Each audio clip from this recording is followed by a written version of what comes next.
Hello, everyone, and welcome to Into the Stacks live from the Annex.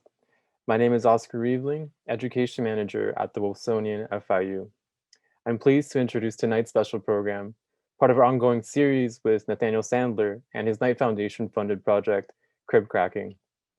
With the intention of providing greater access to works in the collection, we're enthused to use this virtual space to also share some exclusive behind-the-scenes views to the museum. Tonight, we'll be walking through our Annex, a virtual exclusive and a program first, and in a sense, the repository for the heart of the collection. As part of this special program, we're also joined by our chief curator, Silvia Barisione, and a few other colleagues that have made tonight's visit possible. Please stay tuned. We also have a special surprise for those joining us tonight, a special guest. And so we're also looking forward to the conversation there. As part of the program, we encourage everyone to submit their questions, their comments as we progress, and we'll look to address those in the Q&A segment at the end. But again, really welcome just comments and feedback during the program. So we will have the chat feature enabled for general remarks, but again, any questions that you would like for our panelists to address specifically, please make sure to drop those into the Q&A feature down below. And so without further ado, I'd like to introduce Nathaniel, and Silvia, please take us away into the Annex. Thank you, Oscar. Again, my name is Nathaniel Sandler. I am the founding director of Bookleggers Library. And I'm here today to bring you to the Annex. One of the things that I do aside from Bookleggers is try to open up access, as Oscar said, to museum collections. And the grand sweep goes that 95% of the world's art is not on display, which means that 95% of our shared humanity, our collective culture, these very important objects are just hidden from view. And so years ago, when Wolfsonian asked me to come on, this is what I pitched was, hey, let's get people into the stacks. Let's show them what's in the back. And this program tonight has been a dream of mine to get people to the Annex. I had never been here before we started talking about this, so this was and is remains a huge delight for me to actually get to see what you're about to see. And this Annex is in an undisclosed location in the middle of a tropical island, in the middle of Biscayne Bay. And for security reasons, we will be blindfolding you before we go into the door. Here, just at the very entrance, what seems a functional stairwell has this beautiful Art Deco 1930s. We just actually did the quick research on it. It was founded at a boys' school in Missouri, right outside of St. Louis. So if you can imagine being a teenage boy and playing around in 1930 this object. And this is the kind of thing that we will encounter over and over again. And with that, I'd like to briefly introduce Silvia. Would you like to say hello, Silvia, who's the chief curator and one of the most amazing people that I know? Hello, Silvia. Hello, Nathaniel. We are so happy to having you presenting tonight. And I just wanted to show like the castle in this remote island, and then stop sharing the screen so that you can see better the space where that we're going to visit tonight. So we're going to take you through these doors up here, which are actually the old doors of the Washington Storage Building, which is the building that is now the Wolfsonian. And the doors themselves have moved, which shows you the commitment to collection of objects that FIU Wolfsonian does every day. And behind these doors, you can see the beautiful craft work, the beautiful wood. Behind these doors is Amy. Hi. Amy is the assistant registrar of the Wolfsonian. She's waiting for us to show this room here, which is where the work of the museum does get done. So right now, there's some boxes and objects that are laid out. None of this was planted, none of this was planned. This is what this room would look like on a regular work day. And actually, the objects themselves are for an upcoming exhibition, the name of which is Aerial Vision, and it's sorry.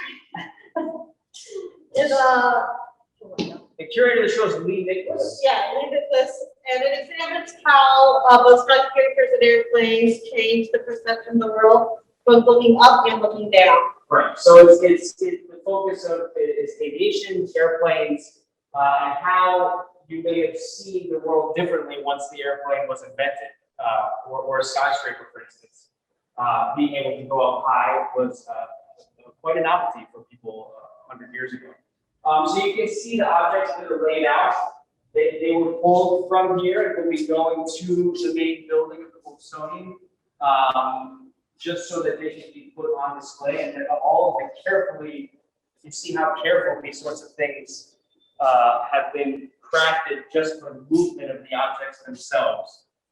These two pictures here in particular give you a sense of what this upcoming show is going to be about.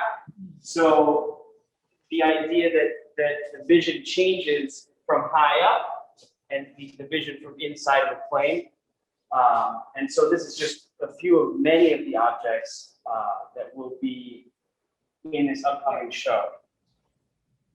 So we wanted to kind of take you into this secret building and show you these upcoming things in addition to showing you the building itself.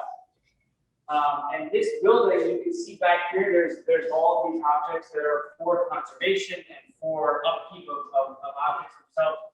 Do you want to kind of speak to that a little bit? Is there something that you can give us?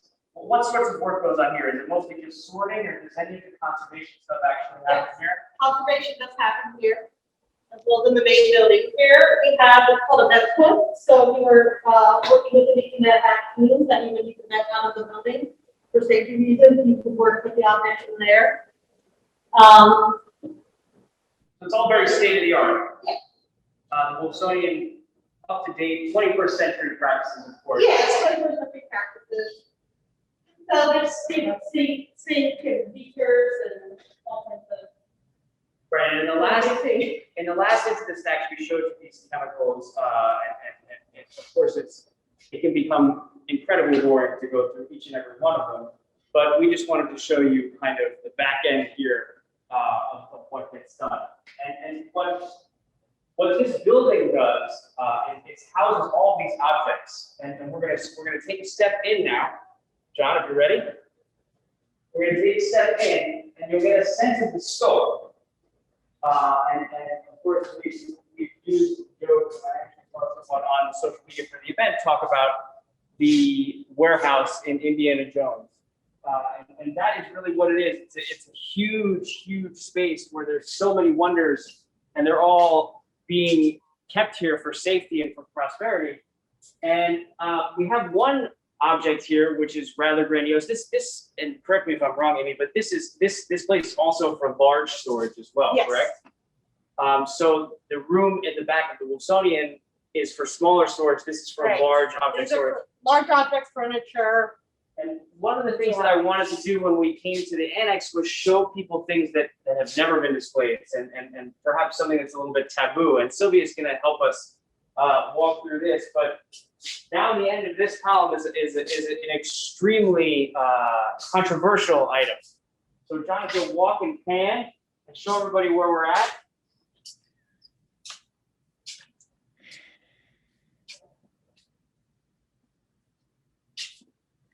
So I'm going to intervene. Please. And I think that, Nathaniel, you have to talk very close to the camera because it's problematic to hear you otherwise. Because Understood. of the big space. I think there is a kind of echo because of the big space. Okay, So, well, here we are at these objects here, and actually there you can see the pieces of a rather large column. And Silvia, you said you wanted to do a little talking about this one. Yes, so actually we have these incredible, colossal pieces of columns, 5 pieces and 20 pilasters that were bought by Mickey in 1991 in Austria.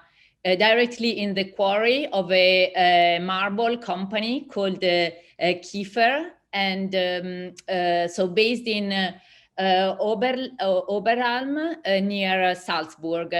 And we have always had these like colossal expression of Nazi megalomania and ostentation, and yeah, designed by the chief architect of the Third Reich, Albert Speer. And we still don't know, as in many cases, the real story, even if there is a story, but it hasn't been completely documented. So it seems that these columns were made for a big colonnade to receive the visit of Benito Mussolini in Berlin in 1940. Then the visit never happened, and Mickey found these colossal columns and wanted to be them to be part of the collection, just as a reminder of the craziness of the monumentality of the projects by Speer, who wanted to create, I mean, was supposed to create a new Berlin called Germania, and the project never happened. And the weight of these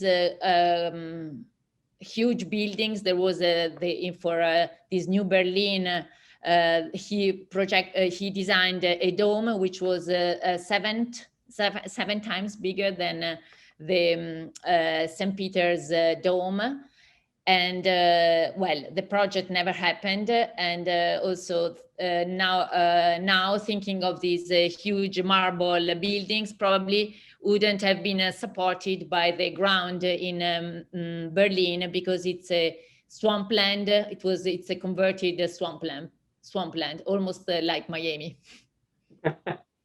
Well, and this is a good example of something that it has this sort of like weirdly taboo quality to it, right? Like displaying this object now would be complicated and problematic, right? This was Hitler's architect who designed these columns, and it was meant for the reception of Mussolini. These are some of the 20th century's and all of history's most evil men. So how would a museum today show these? And there's almost a, like, it's complicated. You wouldn't dare almost to put this up and glorify these objects. But this is the kind of secret that a museum like the Wolfsonian has. And Mickey, in his infinite wisdom, decided that he would be the one to save these objects and to keep them for history and for posterity. But as many of the history books will tell you, most of Albert Speer's projects were, if they were created, have been dismantled. This is just without a question an absolutely one of a kind object, which may end up living in this place for a very long time. And you're seeing it. You know, it's just super unique to be able to see this, and you may never see it again, quite frankly. So we want to keep that energy, keep that sort of like true awe at what we're going to go see. And we're going to take you into the second floor of the annex. And we have some surprises for you. So I think that you'll be happy that that's just where we're starting.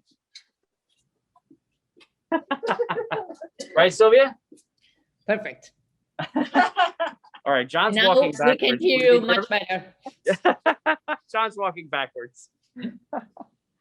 Okay, so we're going to go into the elevator here, which, as you can see, is monumental to be able to move things like that. And we have the second surprise, but the biggest surprise here, the founder of Wolfsonian, Mickey Wolfson. There's a round of applause happening, I guarantee you. And of course, the director Casey is here with us. So we brought out the heavy hitters for today's event. Good evening, Mr. and Mrs. America, boys and girls, them and they, and all the ships at sea. That's what the greeting from Miami used to be. Welcome you all, I'm glad you're here. They've locked me up in the elevator so I can't get into any trouble. And they've invited director, Casey Stedman.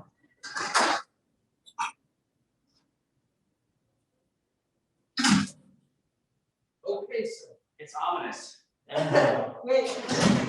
We just did the spirit columns, and I explained to everybody how unique it is to be able to see something like that, and how kind of taboo the objects are.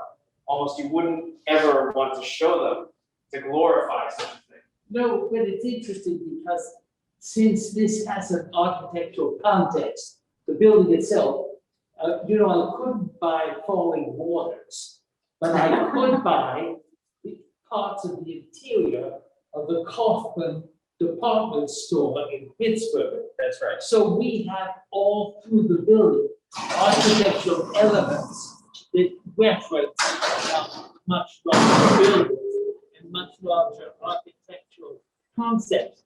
So it's all reference to much larger things. And since they tell me there were over 200,000 objects in the collection, about 100,000 volumes. I know that's true. There are 100,000 or 150, whatever, doesn't make a difference, objects. But our library is very important because it's 100,000 volumes, half of which are unknown in the New World. That's right. And you started the Wolfsonian with a book, correct? I did. The And- Rhyme of the Ancient Man, That's right. And illustrated by Gustav Durand. do you ever think about that? The first object was a book. Beautiful. Well, it was my great love, was the illustrated books. Me too. But and Oh. as you say, you can't buy falling water, but you can buy architectural elements. And in the corner, Indeed. one of the most beautiful objects, I think, in this entire museum is it's a sprite. It's a fairy, a nymph, and it was designed, although there is some controversy about this, by Frank Lloyd Wright. No, it's Frank Lloyd Wright, perhaps, but we believe it's done by a man who worked with him, Yanelli. That's right. And what is interesting here is this was done for a Coney Island in Chicago. This was done for a great fairground. Amy, do you remember the name of the? No, No. this wasn't a World's Fair. This was a amusement park. And Yanelli and Frank Lloyd Wright did it. So this is another example of an architectural element which is supposed to reference and remind you of something much larger, the entire amusement park, which was built in Chicago. So I want people to have an insight into a much larger area. And this is one of the, here's another, here are all sorts of,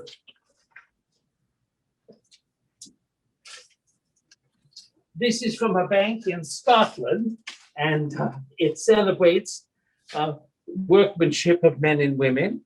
And it's another example. I mean, one couldn't have the whole bank, the gates were enough. But it's interesting for students because they make inquiry as to why it was made, what the motivation behind it, and where it was made. And another thing which is even more exciting is how it got from there to here. Do you have that story on this one or no? No, it came in a boat, but it's not that. It's the fact that all that you see here, really this huge space with these objects, these all have to be moved here. And it's some project to build cases, protect glass and the frames and the all this workmanship. And it's fantastic to see these cases packed, sent by various ships, trains, everything, dirigibles, and arrive here and unpack. And actually, you can see some of that behind all of these objects some of them are packed and protected. Like there's a huge mural right here, which we're not going to open because it is packed and protected. And there's an airplane back there, which is a good example of a crate that was built specifically for an object to be shipped. In the imperial days of the Wolfsonian, there were no limits. So you see bits and pieces of buildings. And Mr. Rockefeller came here one day, and he gave us two things. He gave us the finials of the Woolworth building in New York, and he gave us a tile mural study. What's the proportions, Amy? It's right here. So that's No, great. that's not it.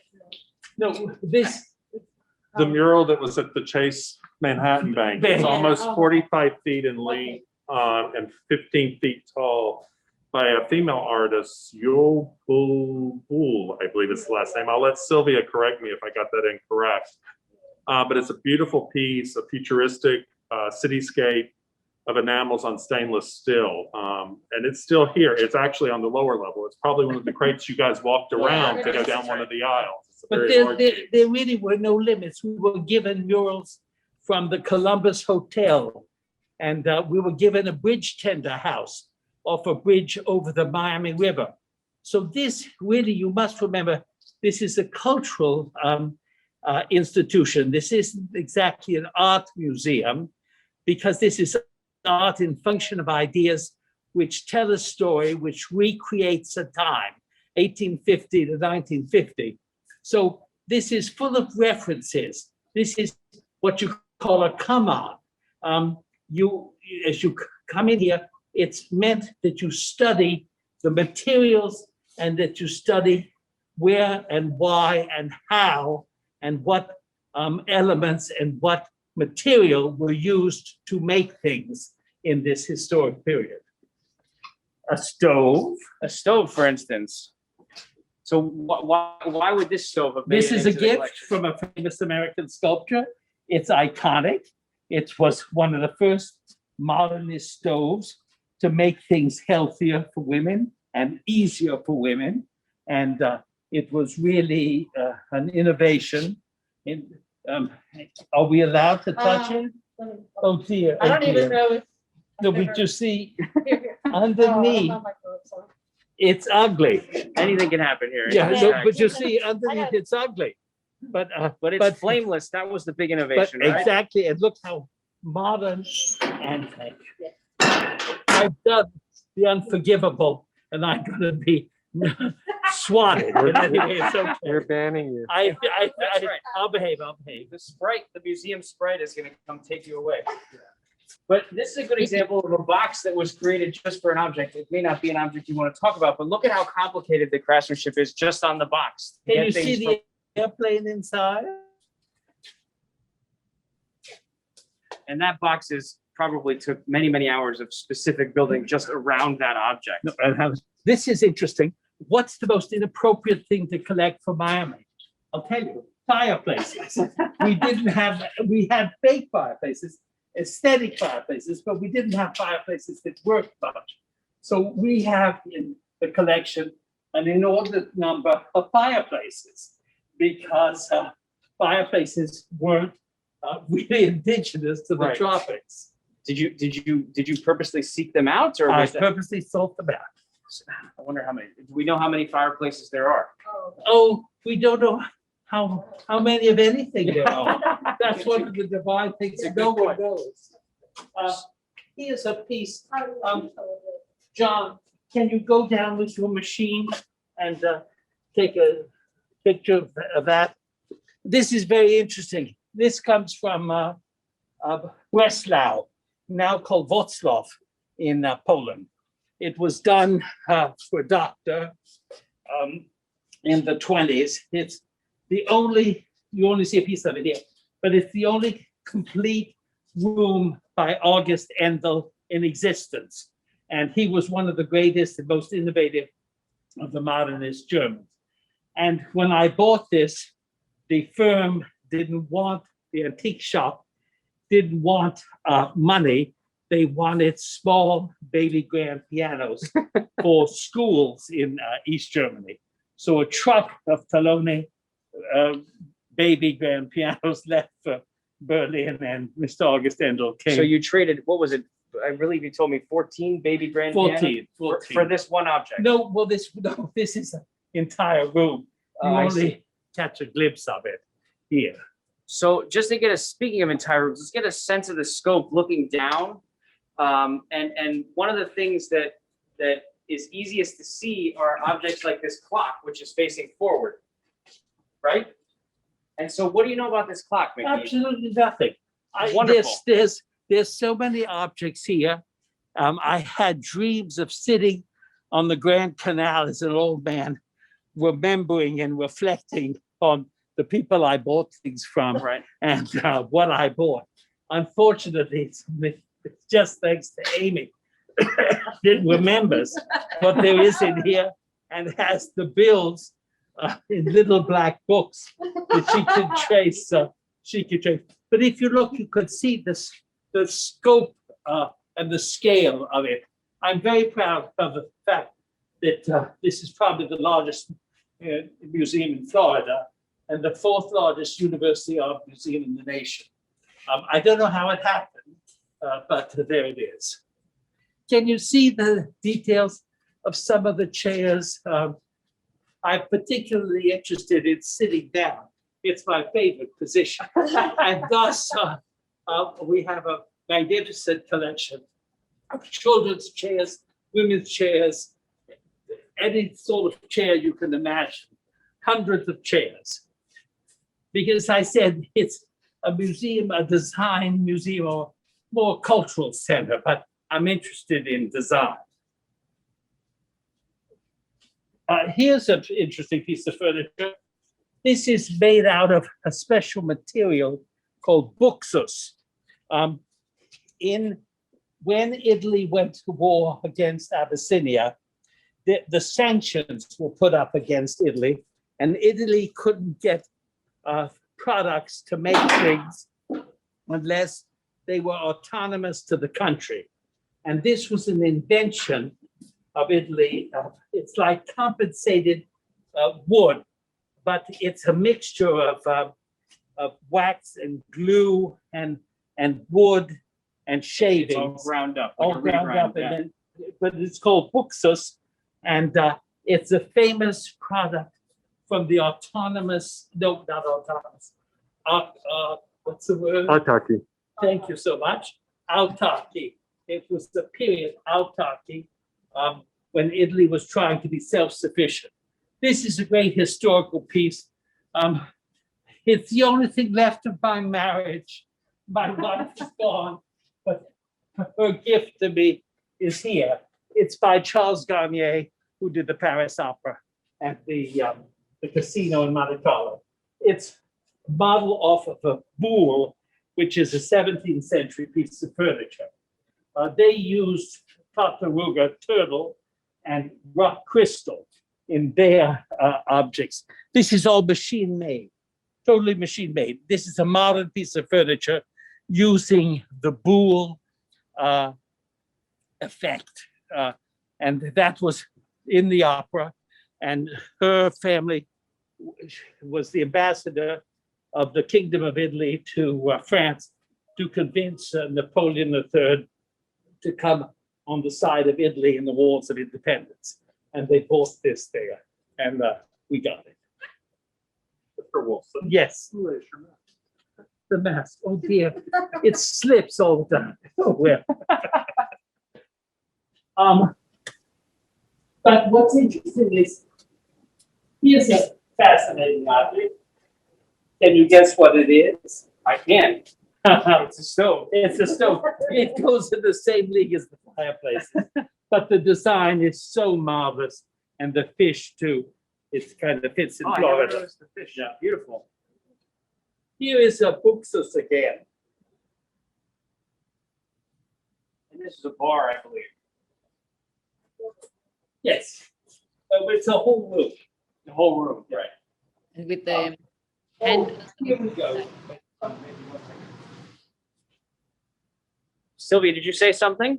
no, I just said the handles are lucite, and it's produced by Balabrega in Turin, the same as the other buxus piece that Mickey just showed. And it's a complete living room that we have, Mickey, now. Here's some of the masterpieces of the collection. The There's Mr. Rockefeller's finial from the Oh, that's the Woolworth Rockefeller building. finial. Beautiful. Yeah, he gave in the Austro-Hungarian Empire. The original is Liberty in London, and they bought the rights to reproduce it. So this furniture was international and it crossed borders just like people. But they had the rights in Budapest to represent some of the designs of Liberty of London. All the pieces you see here are from the World's Fair. These are all masterpieces of French Art Nouveau. Please note the carvings and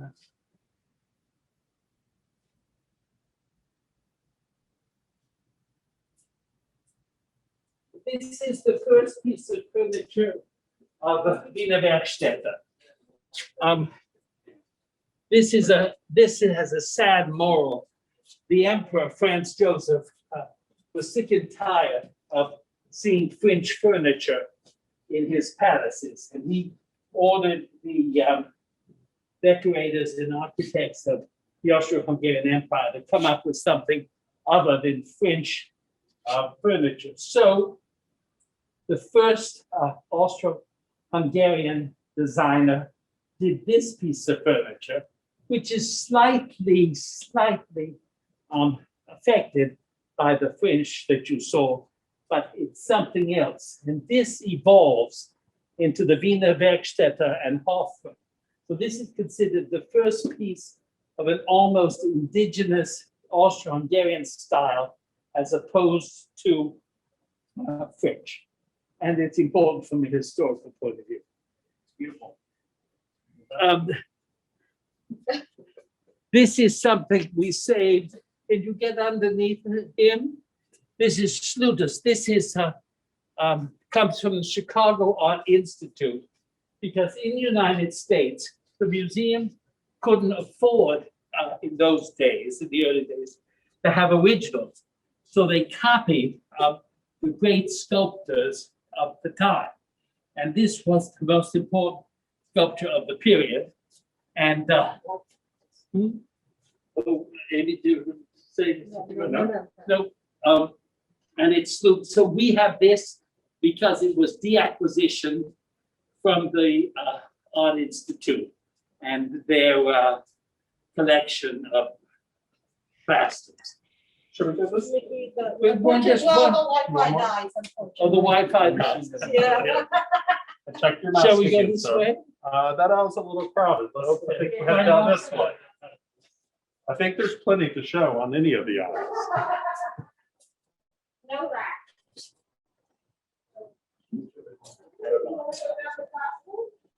So there are any questions from the audience, Oscar?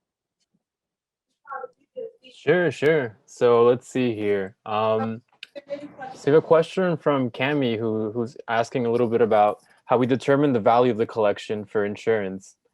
So a little bit on behind the scenes. Maybe Casey, if Casey, that Sure. sounds like a good question. What was the question? How do we value the collection for insurance? It's true of all art museums. Many times we don't value our collections independently. We assume a significant value for our collections, and this is all art museums do this. We selectively will place values on our collections when they're being loaned or traveling, and that's purely for insurance purposes. But we carry a very large fine arts policy to cover the potential of any loss. Of course, we do everything in our power to make sure that we don't have a loss. That's the reason we have people like Amy as a registrar to keep track of where all the collections are. And we have very careful rules about the environment of the buildings we put the collections in, the systems that are there, and the ways that we go about protecting them. Because we do want to preserve these collections for perpetuity. That's our obligation, I think, to the community. And that's the reason the position that where it's a castle, as you've seen from the beginning, on a tropical island in the midst of Biscayne Bay, a secret location surrounded by mists and fire. And luckily, we could come in tonight, but it's rare that people come into the sanctum. Very hard to get across the moat with the dragon alive. Yeah, and the dragon's really mean. It's a one of our own. It's an iguana. There is a request. Since you're near the clerk room, can you show to the audience the armchair? The armchair? Yes, the armchair from the clerk room in that area now. John. Guide me, Silvia. No, I think it's the other one. It's right up here. Is it possible? That's right. Is, That's the other way. You have to go the. Are you sure? Yeah. No, you need to go to the right. It's right here. Oh, is this one here? Yeah, one of them. is it possible? Because, I'm looking to do the other. oh, yeah, it's this. Yeah, they wanted to see the one with the ashtrays. I don't know if it's possible to see it. Oh, one of them's crazy. But you should do that piece. Oh, What is the story behind that piece? You have to speak loud. You need to remember who it's by. oh my gosh. You don't remember the room. English. I'm not going to reveal who it's by. So It's anyway, finished. Huh? This is one of the masterpieces in the United States of furniture. This is the first room. It's called a nook, a sofa nook. It was a room designed in England at the turn of the century, and that's just part of it. But it had a couch, and it was a kind of intimate room in a Victorian house which had no intimate rooms. And that was the first attempt to make these huge impersonal and grand spaces more human and more comfortable. Some of the furniture here all belong to entire rooms, because in the beginning, I had the idea, like the Brooklyn Museum, of putting rooms in spaces in the museum, but that ran out of fashion because it took up too much space, and also it was static. And that's why they like to show things in exhibitions, because if you have a museum full of period rooms, you can't do anything with them. You keep coming back to see the same rooms. So the idea of having these, in fact, Brooklyn's now abandoned that idea, as have other museums. We still have one or two complete rooms, but most of them have been taken down, and we use them partially for different exhibitions.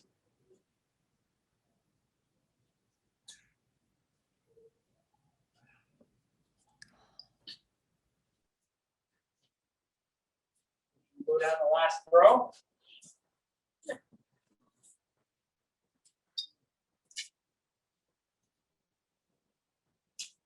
Oscar, do we have any other questions from the audience?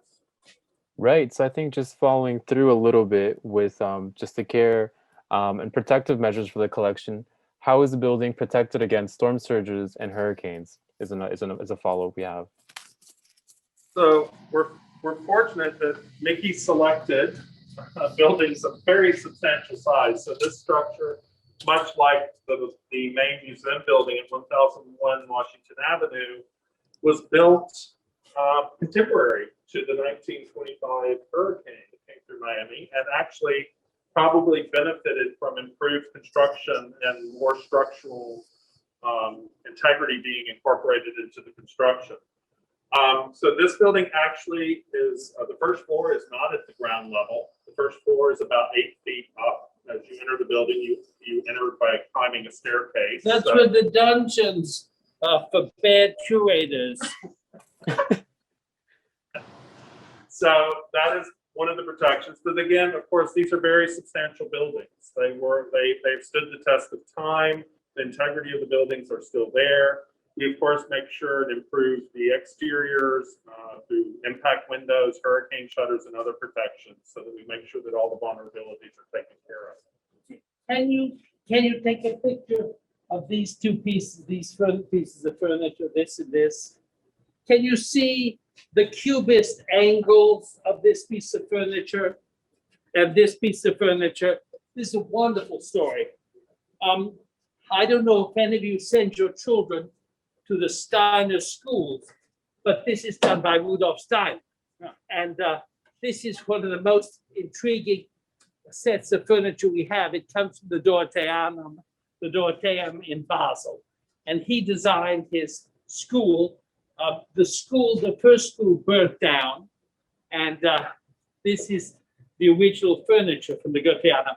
I bought it as a cubist, a Czech cubist, a suite of furniture, and I was 120% wrong.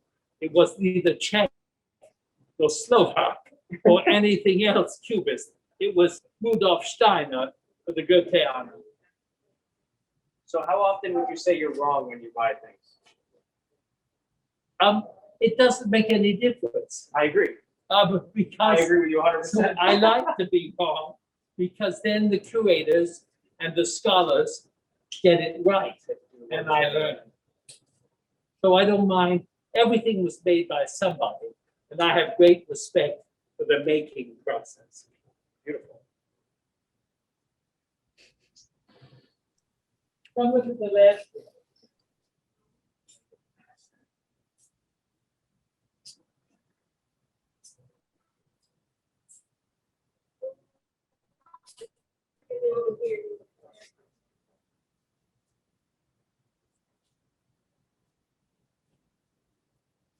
This is another example of autarkia.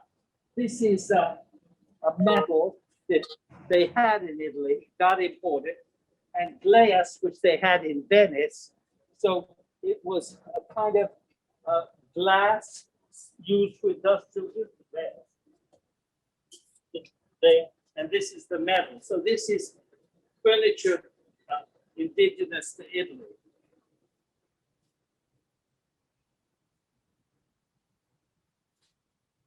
It's one of the most. Oh, this is fabulous. This is Tiffany Lockwood DeForest, and Mr. Tiffany and Mr. Lockwood DeForest in Ahmedabad, India, where he had his factories, designed this, and this was used in some of the Tiffany. Can you see it?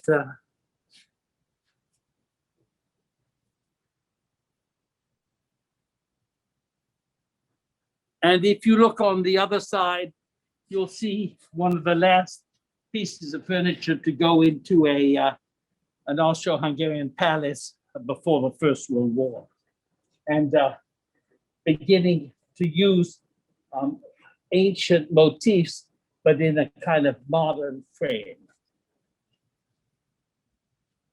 All these furniture tell stories. They tell stories about politics, about economics, about health. They reflect the human condition. And that's why you could consider, oh, can you get that chair? Chair. He's small. Yeah, it's a wonderful English benchwood chair.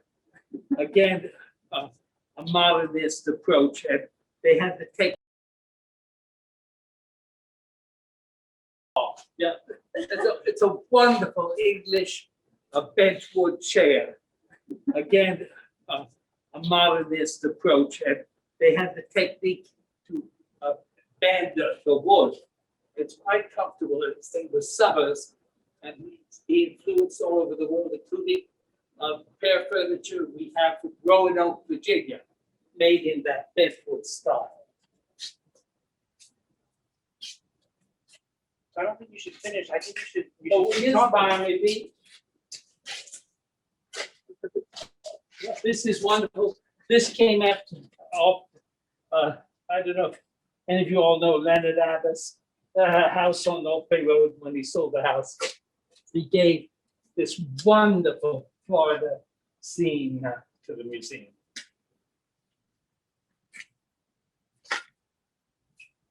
Oh, what's this?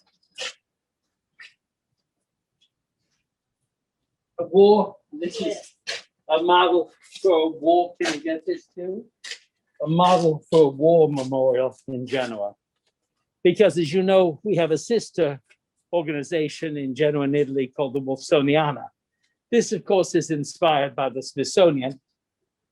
And the Wolfsoniana is inspired by the Lawrenziana in Florence. And that's in Genoa. So we're gonna have to wrap up soon, Mickey. Okay. But we did, I think Casey wanted to ask, you know, as you look back on all of these objects and all of these things you've purchased and all of the stories that you say No, I you never can tell them. purchased a thing. No? Never. I haven't spent a dime. I have not Is it all expended. heists? You stole all of it? Let's see. No. Witchcraft? I didn't steal. Wizardry? No, when you saw the castle. Yeah. No, I exchanged one value for another. I bartered. I exchanged a value and got another value. And I was lucky because this value went up 100 times. Of course, I don't sell anything. Right. So I don't realize the value. But I have the satisfaction of knowing that I didn't expend money, that I exchanged money for another value. The collection has no worth. It's only when students and visitors use it and create something from it or learn from it that it has a value, because material, as you know, has no life, no substance, no intelligence. It's only what men and women give to it, which enlivens it and makes it important for human history. And that's what I really attempted to do. That's beautiful. That's very beautiful. Your mask. Thank you. Oh, my maths. I think that's a pretty good sentiment to move on to see if there's questions. We do have to wrap up, right? Oscar, is there any other questions for Mickey or Casey or Amy, the museum? Right on. Yes, I- Sylvia, please. Oh, sorry. I think that they ask, as usual, Mickey, which is your favorite piece? Which I is love the question because it has no answer. I have no favorite pieces because it's a puzzle. This is a giant puzzle, and every piece fits in to the puzzle. Because as I explained, I'm interested in the human condition.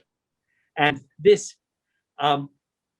visually helps me comprehend better than reading a history book, which is always written from a point of view.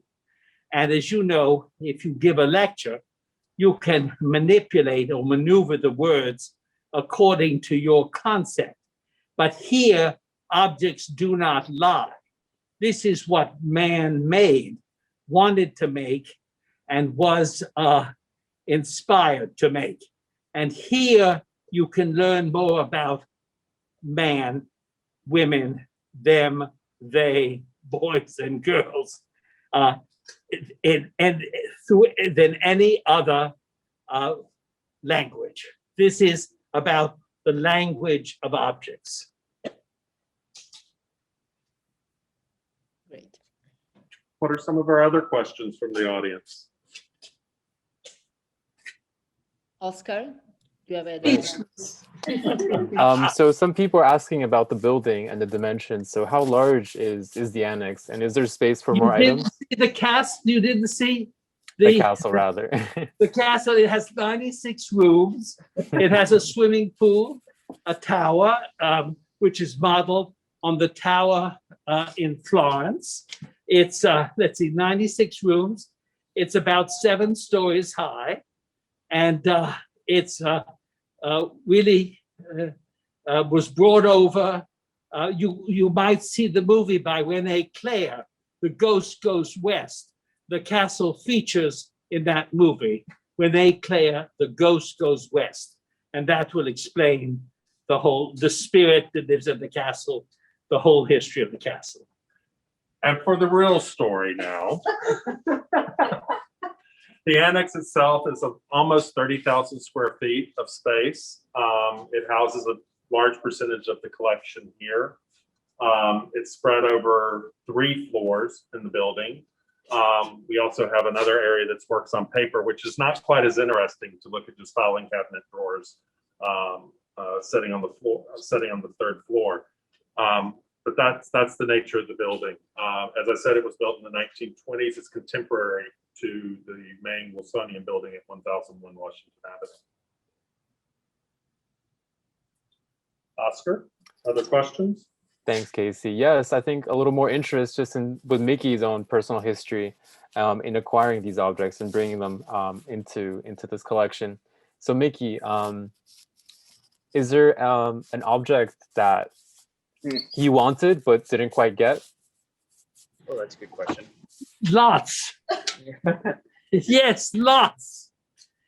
As many as you see here that I wanted but didn't get. And I never stopped. They tried to stop me. They even issued a moratorium, but to no avail.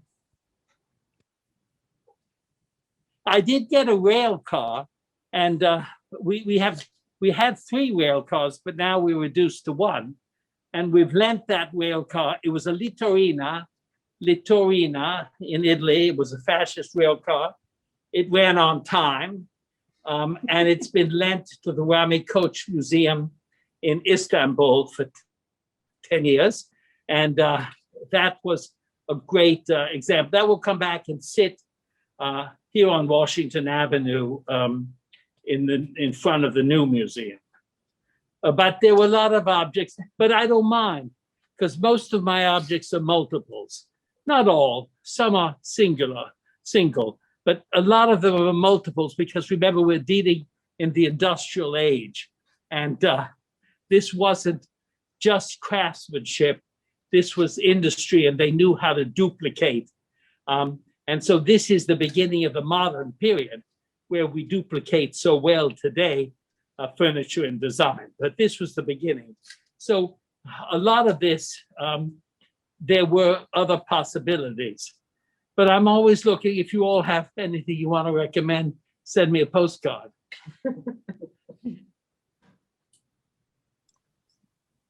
Any others, Oscar? Are we rounding out?